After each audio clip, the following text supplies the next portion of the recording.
Saludos, esta es una interpretación o traducción de un mensaje o sermón predicado por el hermano pastor David Killing el 22 de noviembre de 2020. El mensaje se llama Supresión. Oramos y esperamos que el mensaje sea de bendición para tu vida. He aquí el mensaje ya traducido. Muy bien, quiero saludarlos a todos esta mañana en el precioso nombre de nuestro Señor y Salvador Jesucristo. Es una bendición estar con ustedes aquí nuevamente. Vamos al Señor en oración, por favor. Padre nuestro, venimos ante ti y rogamos tu bendición, Señor, sobre este tiempo juntos, que nos llenes de tu Espíritu Santo, que nos des sabiduría. Una vez más, gracias por todo lo que haces por nosotros. Ayúdanos a darte a ti la gloria y la honra que te mereces. En el nombre de Jesús. Amén. Amén. Muy bien, quiero saludarlos a todos esta mañana, nuevamente, y vamos a comenzar leyendo quizás un poquito antes de entrar al tema. Vamos a leer un poquito más que lo normal. Vamos a leer, a comenzar en Hechos capítulo 10. Hechos capítulo 10. Para leer ahí la historia que se encuentra, o un pedazo. Bueno, aquí está la historia de Cornelio. Sabemos que Cornelio no era ni judío, ni discípulo de Jesús, pero de todas maneras Dios lo reconoce, ¿sí? Dios lo reconoce, dice en el versículo, en el capítulo 10, versículo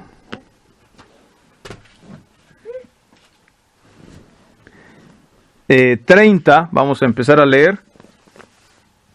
Dice: entonces Cornelio, ya conocemos la historia, nada más vamos a leer aquí. Entonces Cornelio dijo: hace 4 días que a esta hora yo estaba en ayunas, y a la hora 9, mientras oraba en mi casa, vi que se puso delante de mí un varón con vestido resplandeciente, y dijo: Cornelio, tu oración ha sido oída, y tus limosnas han sido recordadas delante de Dios. ¿Sí? Dios lo escucha. A pesar de no ser judío, a pesar de no ser discípulo, Dios lo toma en cuenta. Verso 32. Así le dijo el ángel, ¿verdad? Envía pues a Jope y haz venir a Simón, el que tiene por sobrenombre Pedro, el cual mora en casa de Simón, un curtidor junto al mar, y cuando llegue él te hablará. Así que luego envié por ti, y tú has hecho bien en venir. Ahora pues todos nosotros estamos aquí en la presencia de Dios para oír todo lo que Dios te ha mandado. Entonces Pedro, abriendo la boca, dijo: en verdad comprendo que Dios no hace acepción de personas, sino que en toda nación se agrada del que le teme y hace justicia. Hasta ahí vamos a llegar. Este es uno de los primeros mensajes evangelísticos que se encuentran aquí en la Biblia y que fue dado a los gentiles, porque Dios había notado a Cornelio. No es porque Cornelio era muy religioso o muy estricto, o porque había llevado a cabo grandes obras en el nombre de cierta religión, sino simplemente sus oraciones fueron oídas, sus obras y sus limosnas subieron a la presencia de Dios. Las cosas que había hecho fueron agradables delante de Dios, y entonces Dios envía a Pedro, el apóstol, con el mensaje más exacto para guiarle en el camino. Y el apóstol Pedro dice que Dios en toda nación se agrada del que le teme y hace justicia. Dios recibe, Dios acepta a todo aquel que le teme y le hace justicia. No puede ser más claro, no puede ser más sencillo, no puede ser más franco y más transparente. Y es una bendición ver y entender esto. Vivimos en una época que está muy infiltrada por el conocimiento bíblico, por personas que son expertas en la teología y que de alguna manera creemos que todo lo hemos entendido, que podemos demostrar que alguien está equivocado con la Biblia, que podemos probar que la teología o la doctrina de alguien está mal y que muchas veces, si no estás de acuerdo con mi doctrina o con mi teología, te rechazo. Muchas veces, tristemente, así sucede, ¿sí? Y por el simple hecho de que enseñamos nosotros aquí que Dios recibe a todo aquel que le teme y hace justicia, muchas personas nos rechazan y dicen que creemos en la salvación por obras. Dice aquí, Dios en toda nación se agrada del que le teme y hace justicia. Y hay quienes nos condenan y dicen, ¿cómo se atreven a enseñar esto? Sin embargo, es exactamente lo que la Biblia enseña acerca de la salvación. Vamos a Romanos capítulo 2, quiero leer allí un poco. Romanos capítulo 2. Vamos a empezar desde el versículo 1 del capítulo 2 del libro de Romanos. Perdón, primero vamos a leer el versículo, vamos a leer el capítulo 1. No sé si lleguemos a leer el 2. Vamos a leer en el 1, verso 16, Romanos 1, 16, dice: porque no me avergüenzo del evangelio, porque es poder de Dios para salvación a todo aquel que cree, al judío primeramente y también al griego. Porque en el evangelio la justicia de Dios se revela por fe y para fe, como está escrito, mas el justo por la fe vivirá. Vivir de la manera que Cornelio vivía es vivir por la fe.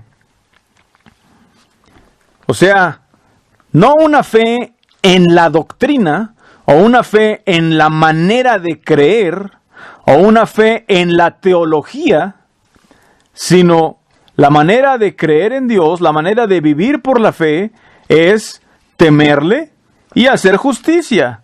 La justicia de Dios se revela por fe y para fe, de fe a fe. ¿Sí?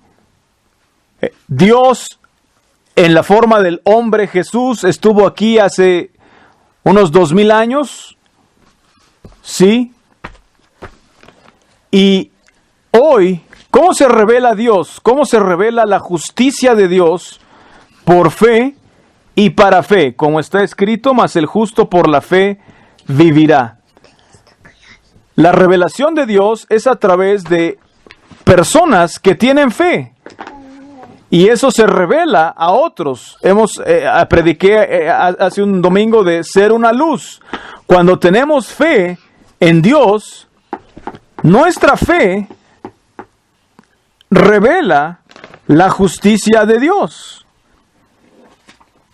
del Dios que está en el cielo. Y dice aquí que el justo por la fe vivirá. Muchas veces oímos o leemos de personas que tuvieron fe o que tienen fe. La Biblia dice, el justo por la fe vivirá. ¿Sí? La fe no es algo que de repente nos llega un día, o no es algo que de pronto ejercimos un día y ya, cuando creímos que Jesús murió por nuestros pecados o los lavó. O la fe no solo es creer un día, o reconocer o entender que, oh, la sangre de Cristo limpia mis pecados, ya estoy limpio. ¿Sí? La fe se vive, la fe es algo por lo cual se vive día a día.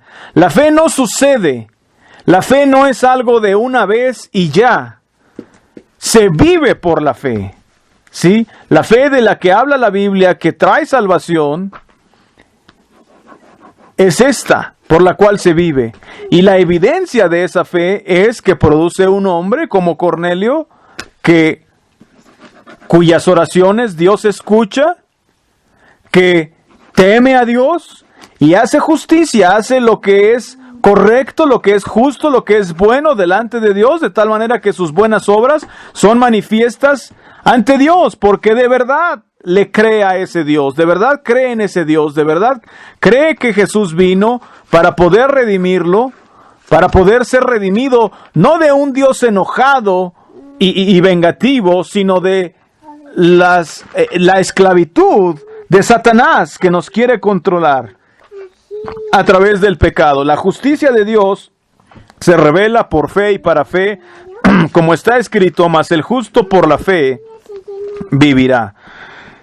Verso 19, porque la ira de Dios se revela desde el cielo contra toda impiedad e injusticia de los hombres que detienen con injusticia la verdad, porque lo que de Dios se conoce les es manifiesto, pues Dios se lo manifestó. Dios lo hizo evidente. Ok. Aquí dice que la ira de Dios, en la versión que está leyendo nuestro hermano David, dice, la ira de Dios se revela desde el cielo en contra de toda impiedad e injusticia de los hombres que suprimen la verdad con injusticia. ¿Cómo suprimes? ¿Cómo borras la verdad? Hay muchas maneras de tratar de borrar o suprimir, hacer una supresión de la verdad. Pero una manera tristemente común el día de hoy es enredarte tanto en la doctrina al grado de decir, si no estás de acuerdo conmigo y con mi doctrina, no me importa cuán justo vivas, estás condenado, estás rechazado, vas al infierno. Y eso tristemente mucha gente enseña el día de hoy. Detienen, borran, suprimen la verdad, ¿sí? Con injusticia. ¿Sí? Y es de lo que hemos hablado acerca del carácter que se revela en nuestras circunstancias, para darnos cuenta si esto es de Dios o si es del mundo. Una de las maneras como el diablo, o uno de los métodos, dice la Biblia, que no ignoramos sus maquinaciones. Uno de los métodos o maquinaciones o armas de Satanás es la supresión de la verdad. ¿Sí? Quiere echar fuera la verdad, quiere borrar la verdad en cualquier esfera. ¿Sí? Hay incluso en la esfera natural, o en la esfera moral, o en la esfera política. ¿Sí? Siempre hay dos caminos, hay dos maneras, ¿sí? Dos facciones peleando, una por un poquito de bien y una por el mal, ¿sí? Y Satanás siempre utiliza las mismas tácticas, las mismas estrategias o los mismos métodos, y uno de ellos es suprimir la verdad, para que la verdad esté tan borrada, tan suprimida, que la gente no pueda encontrar la verdad, ¿sí? Y es que no es solo la teología lo que te salva, ¿sí? No es creer en tu teología lo que te salva, es tener fe en Dios, ¿sí? En Jesús, lo que salva, confiar en Él, caminar en Él, caminar en la manera que Él nos enseñó, eso es lo que salva. Pero Satanás trata de suprimir eso, abrumándolo y llenándolo con otras cosas. Oh, aquí está la teología, y una teología abrumadora, ¿verdad? Mira todos los versículos que tengo aquí para probar, o para demostrar, o para respaldar lo que creo, ¿sí? Mira toda la doctrina y los libros de los expertos que tengo para mostrar que estás equivocado. ¿Sí? Y no solo en la religión, como digo, en todas las esferas, Satanás trata de dominar, ¿sí? Está alrededor nuestro, vemos en la historia, ¿verdad? cuando los judíos quisieron crucificar a Jesús, ¿qué estaban haciendo? Querían suprimirlo con su teología. Él no estaba de acuerdo con sus doctrinas, él no estaba de acuerdo con la teología y las reglas de los fariseos y de los escribas y de los maestros de la ley. Y trataron de suprimir cómo este hombre vivía. Y su existencia de Jesús era la misma reflexión de Dios hecho hombre, y estaban tratando de borrar eso, y tal fue su intento que tuvieron que matarlo para querer borrar eso, y a lo largo de toda la historia ha sucedido, ¿verdad? Se han levantado grandes grupos.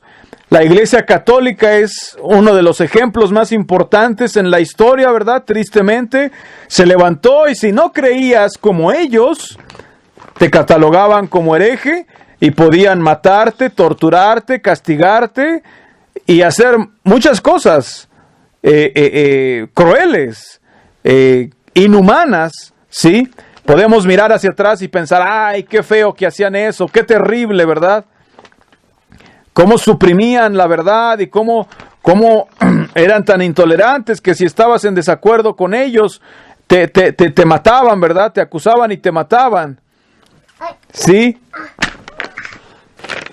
Y mucha gente decía, sí, señor, yo creo, yo estoy de acuerdo, yo soy un fiel católico, ¿verdad? Sí. No importando cómo viviera, pero sí, estoy contigo, no me torturen, no me castiguen. Sí, estoy con ustedes. Soy un fiel católico. Hipocresía. Sí. Todos tenían temor de pararse y creer algo, de vivir lo que creían, de pararse por la verdad. ¿Por qué? Porque no iba con la corriente, y si no ibas con la corriente de lo que enseñaba la iglesia principal, te podían matar, y es algo feo, tan feo que en la misma historia a ese periodo le llaman la Edad Oscura, cuando esa religión, ¿verdad? Dominó con puño de hierro, ¿verdad? Nadie se atrevía a hablar en contra de la Santa Madre Iglesia Católica, porque si no serían atormentados. Aún miembros y monjes que se atrevieron a hablar fueron martirizados, ¿verdad? Tratando de suprimir la verdad. Sí, y la gente se tenía que esconder detrás de este asentimiento o consentimiento mental de que lo que me estás diciendo, yo estoy de acuerdo con ello, y así está bien. Sí, en una ocasión estaba en Sudamérica y hubo como una pequeña revolución, ¿verdad? Que gente se quería levantar y yo tenía que tomar el avión, pero no podía llegar, entonces ni siquiera había transporte que nos quisiera o pudiera llevar, o pudiera llevar, había tumultos y levantamientos en medio del país, y era difícil, era peligroso. Yo tuve que salir del país y tuve que caminar como unas 3 millas para llegar a un lugar, y de ahí otras 3 millas para otro lugar, para otro pueblo donde pude tomar un taxi para ir al aeropuerto. Un nativo me dijo, te acompaño porque es muy peligroso para ti. Y mientras caminábamos a lo largo de una muchedumbre de personas que estaban locos haciendo sus levantamientos y queriendo levantarse en armas, este acompañante mío empezó a gritar y a decir, sí, abajo con el sistema, sí, vamos a derrocarlos. Y más adelante, que ya no estábamos con ellos, él me dijo, ellos están locos, pero hay que gritar, hay que hacer como que estamos con ellos. Sí, y a lo largo de todo, tuvimos que caminar bastante, y todo ese camino, cada vez que hasta en conseguir un taxi que nos quisiera llevar ahí, cada vez que encontrábamos a alguien, aunque él me decía, no estoy de acuerdo con ellos, están locos, pero tenía tanto miedo que falsamente decía estar de acuerdo con ellos, tenía que comprometer lo que él creía para poder pasar por allí, ¿sí? Y eso es lo que hace esta clase de supresión de la verdad, de borramiento de la verdad. Así opera Satanás, por medio del temor, ¿sí? Y pensamos que qué malo cómo persiguieron a los cristianos. Sin embargo, el mismo espíritu, la misma basura muchas veces existe el día de hoy.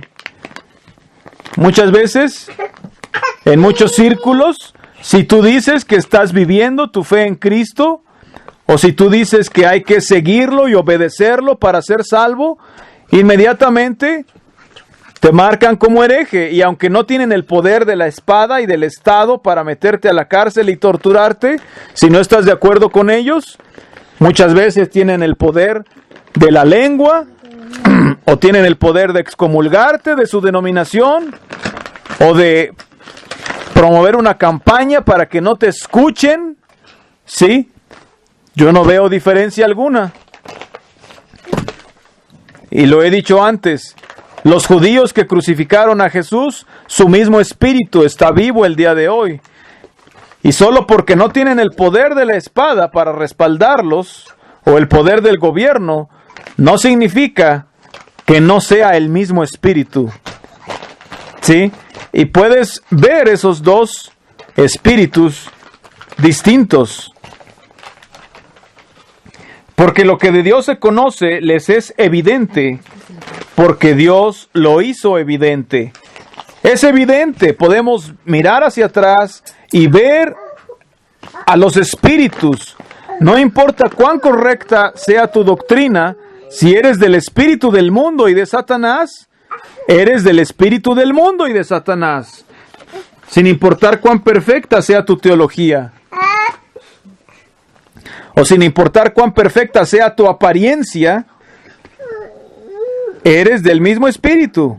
Pero si eres del espíritu de Dios, quizás ni siquiera tengas todas las doctrinas, quizás ni siquiera tengas toda la teología correcta, o no tengas toda la manera de explicarlo, o todos los versículos, pero como Cornelio puedes orar, puedes dar limosnas, puedes temer a Dios, puedes vivir con justicia, amarle, obedecerle, creerle, honrarlo y prestarle atención, y Dios prestarte atención y escucharte. Y es que no es la atención del mundo la que queremos atraer, no es la aprobación del mundo la que buscamos.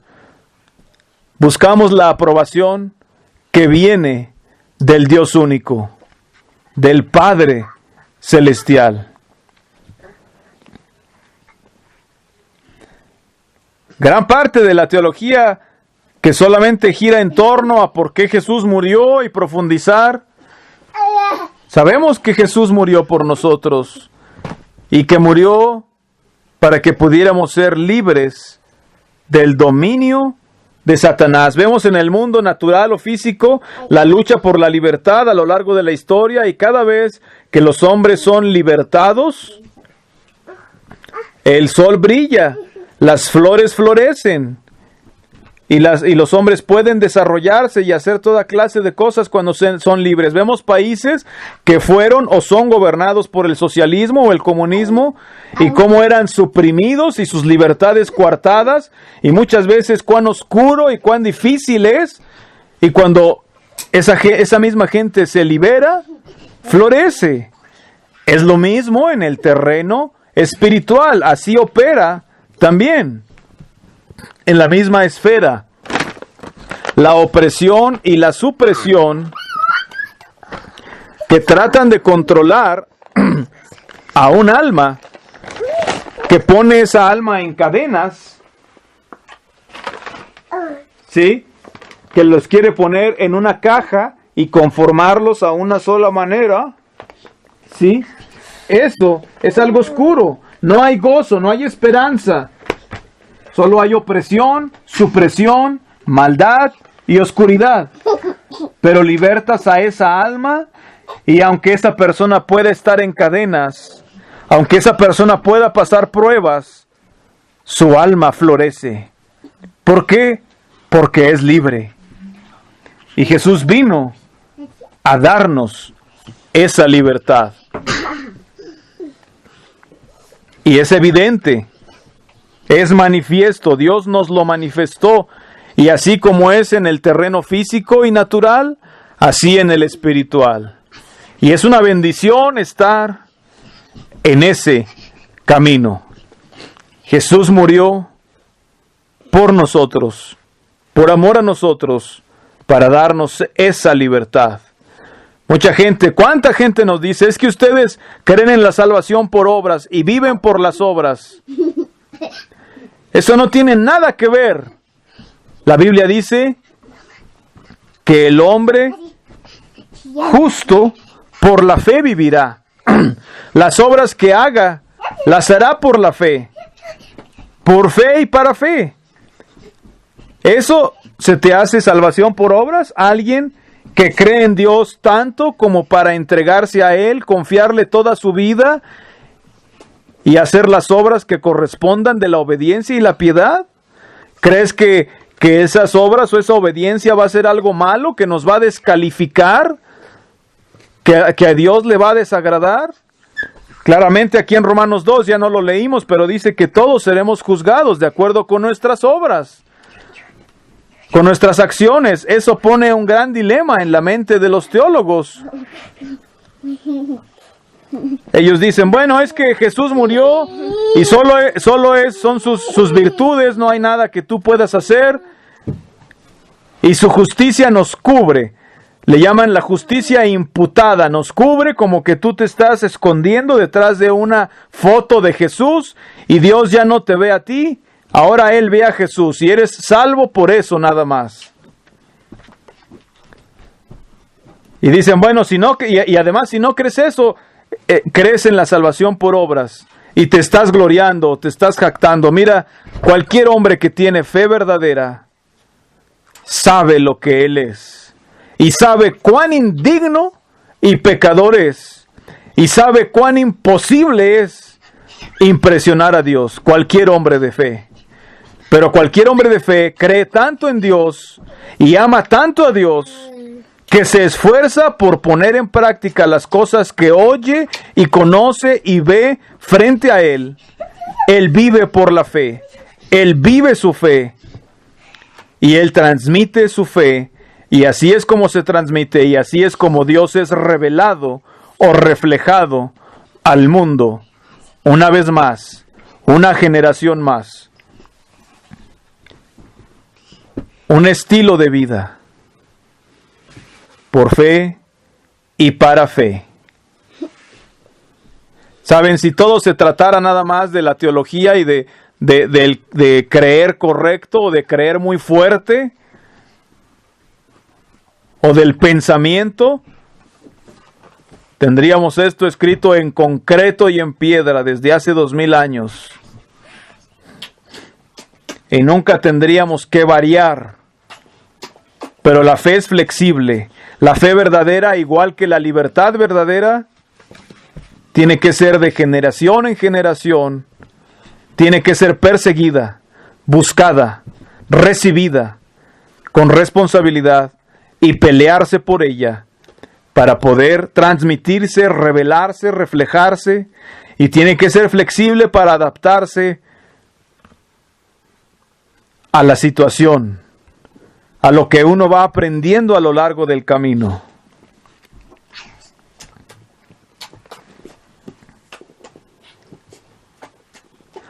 No ganamos mérito alguno por nuestra obediencia. Ni queremos ni podemos hacerlo. Sí, Jesús ganó mérito por nosotros. Sí, Jesús nos hizo libres sin merecerlo.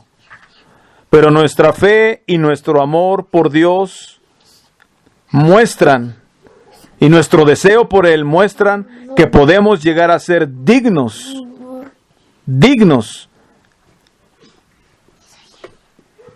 de eso, de lo que Él nos ofrece. Dignos no que lo merezcamos, sino de que seamos los apropiados para recibirlo. Y toda esta idea entera de que, bueno, Jesús fue el único perfecto y nadie es perfecto, ni jamás puede ser perfecto, inmediatamente suprime mucha de la verdad. Porque, bueno, es que nadie puede ser perfecto, entonces ni siquiera lo intentes porque vas a errar el blanco. Mejor confía en la teología. Pero el hombre perfecto no es el que hace todo perfecto. El hombre perfecto de corazón es el que refleja el carácter de Dios, tal como predicamos la semana pasada. ¿Qué dijo Jesús? Sean ustedes perfectos como su Padre que está en los cielos es perfecto.